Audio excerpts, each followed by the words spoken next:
All right, so this Knife Thoughts video is going to be my full video on this knife, which is the Jack Wolf Knives Venom Jack.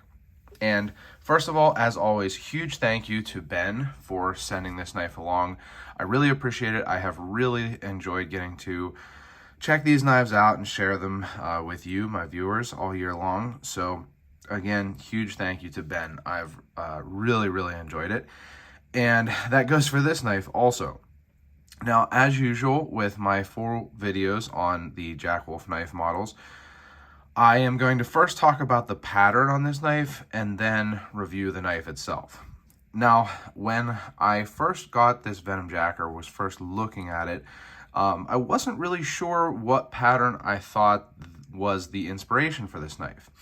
And, you know, you look at it, it's definitely a jackknife, it's a curved jack, it's not a Barlow, it's not really a serpentine jack, so whether it's a trapper, it's got a little bit more abrupt of a curve towards the butt here, so, you know, not really a, you know, typical, you know, Lanny's clip or any of those type curved jack patterns.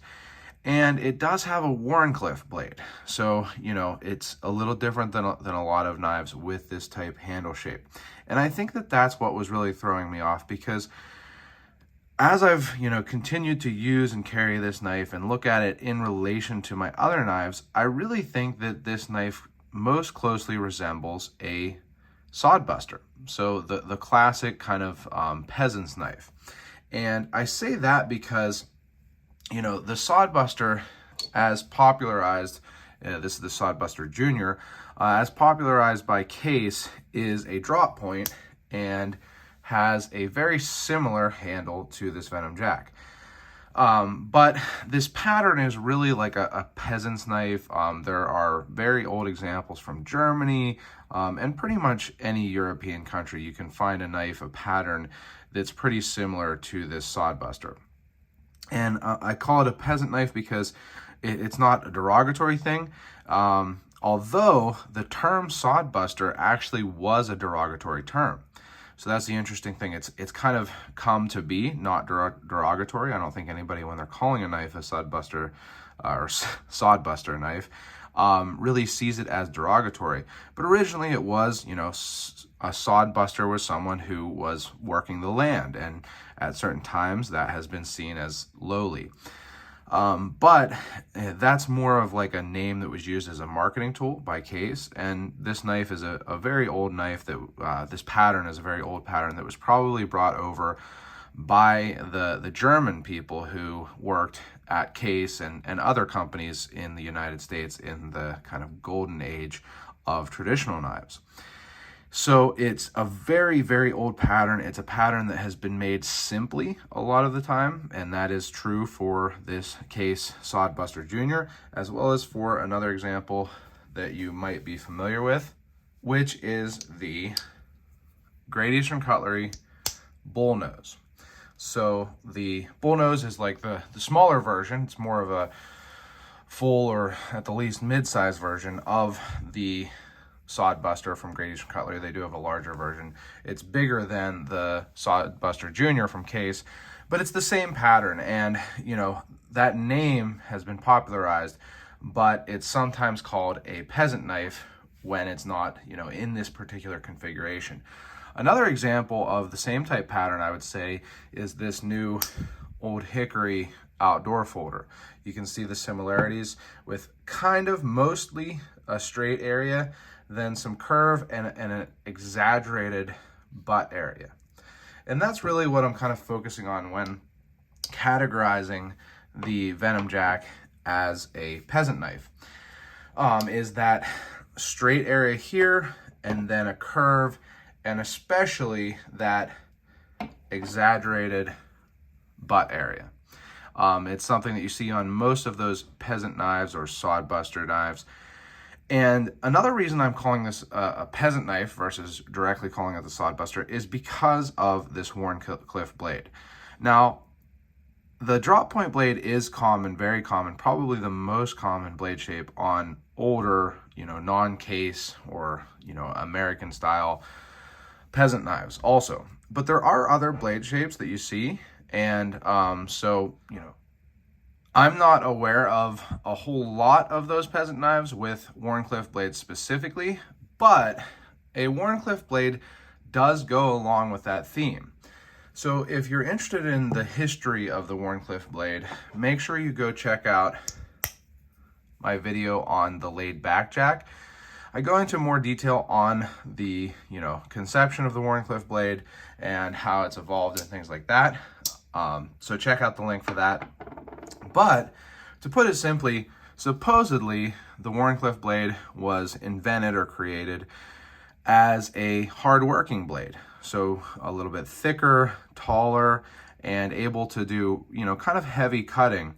And that's more true on this Venom Jack than on something like the laid back jack or even some other, Wharncliffe blade shapes that are out there. So it is a relatively tall Wharncliffe as Wharncliffes go, and it is, relatively thick. It's about the same, as far as I know, I didn't take calipers to it, but it's the same thickness as the other Jack Wolf Knives blades, which is, relatively thick stock for a slip joint. But while it has that, hefty blade for, work, it still cuts really well, because all of these Jack Wolf knives have really, really well done hollow grinds. And so I think that it really fits that theme of a peasant jack with a Wharncliffe blade made to work. Now that said, all of that said, what I see this knife as, I did ask Ben, and he said that it's a single Wharncliffe trapper. So it is meant to look maybe more like a trapper like this, that has a little bit of that straight area and then an emphasized butt, or even some of the more modern patterns that custom knife makers do that are single blade Wharncliffe trappers. So, just take my word with a grain of salt. That's just kind of as I was carrying it and things like that before I asked Ben what his, inspiration was. I came to think of it as a peasant knife with a Wharncliffe blade for the working aspect of the Wharncliffe blade. But Ben did say that it was inspired by a single blade Wharncliffe trapper. So, go by what the maker says, right?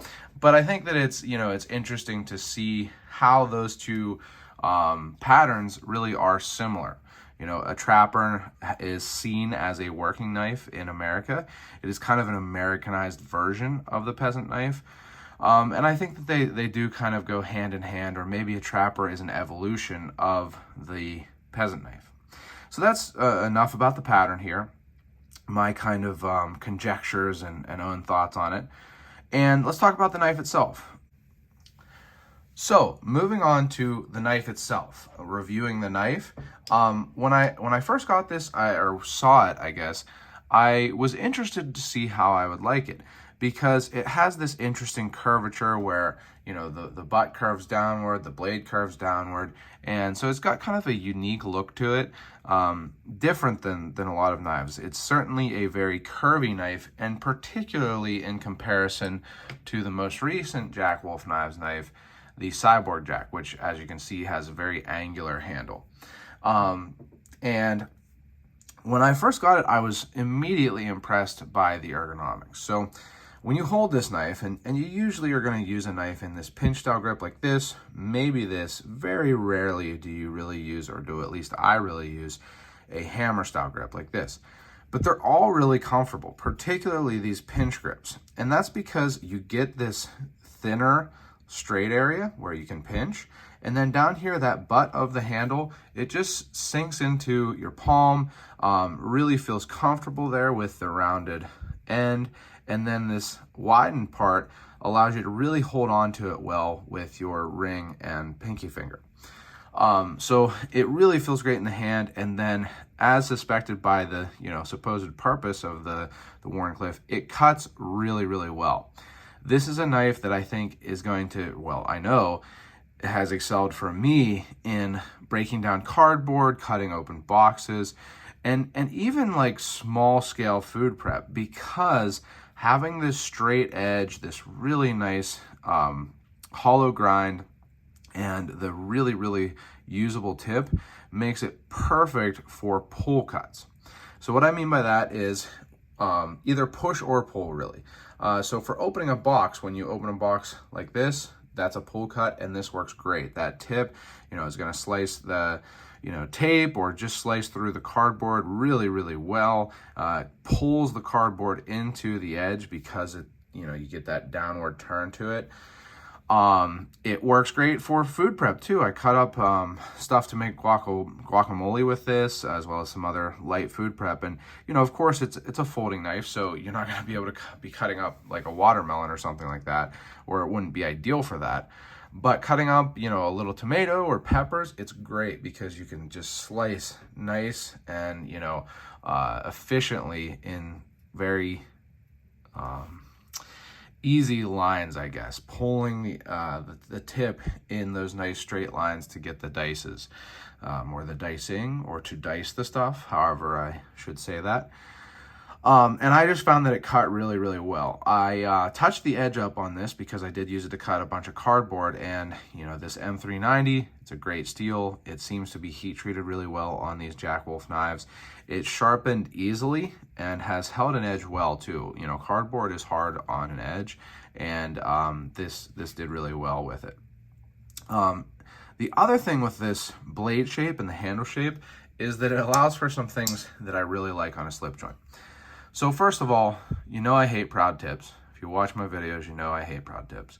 This is never going to have a proud tip. I think that, you're not going to sharpen this thing enough to get it to have a proud tip. If you do, something is wrong with your sharpening. This tip sits very deep, and there's no blade wrap. I have carried and used and opened and closed this knife. There's no blade wrap. So I love that tip sits nice and deep, and there's no blade wrap. But because it has this nice tall blade, you can really, really easily pinch it open. And on a knife that, as I said, I see as designed for hard use, as, a slip joint goes, of course, but designed for really using and, doing your daily cutting, being able to pinch it open is a really nice feature, in my opinion. I really like being able to pull it out of my back pocket where I keep my slip joints, open it really easily, cut, and, close it, not worry about blade wrap, and put it right back in my pocket. So I really appreciate that. And as with all of these Jack Wolf knives, it is superbly made. As you can see, there is no gaps whatsoever. No gaps on the handles, just pretty much perfect. Perfectly centered, beautiful action. I will say, like every single one of these Jack Wolf knives I have had, which is each of the models, after a while, it starts to get a little gritty feeling. Just put some oil on it. I use mineral oil, and it, smooths right out and has that perfect action again. So I would honestly just proactively do that when you get yours. Put a drop of oil on it and worked it in. So just superbly made, like I said. There's several different handle options as usual. This is the green micarta. There's some fat carbon versions, I believe, and a couple different micarta versions. So kind of choose your flavor.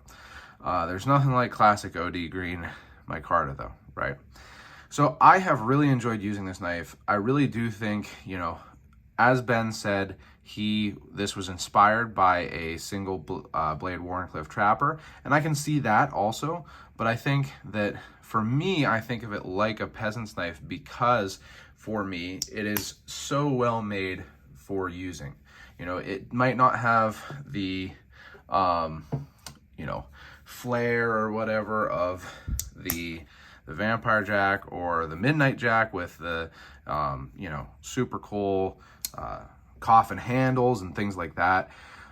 But it just works really well. So I really appreciate that. You get a very, very finely made knife. Not that the other models don't, work for cutting super well also, but I think that this one, just the design really lends itself to being very, very nice for use. So I've really enjoyed this knife. These will be dropping at the date in the description. It's December 16th, and there are several dealers. You can check them out. I'll have a link to those. A couple I suggest. I am an affiliate of Knife Ship Free and Traditional Pocket Knives, so those are great places to purchase them. You can use my link to help support the channel. And then there's lots of other places also that are great dealers.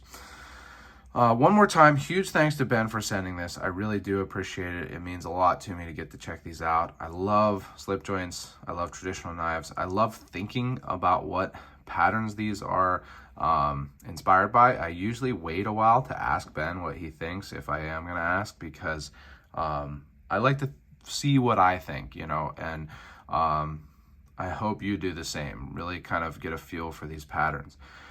If you enjoy that type of thing, make sure you check out my other videos on Jack Wolf knives. Make sure you check out my website, knifethoughts.com, where I post articles on knives like this and knife-related topics. And last but not least, as always, don't forget to go out and do good.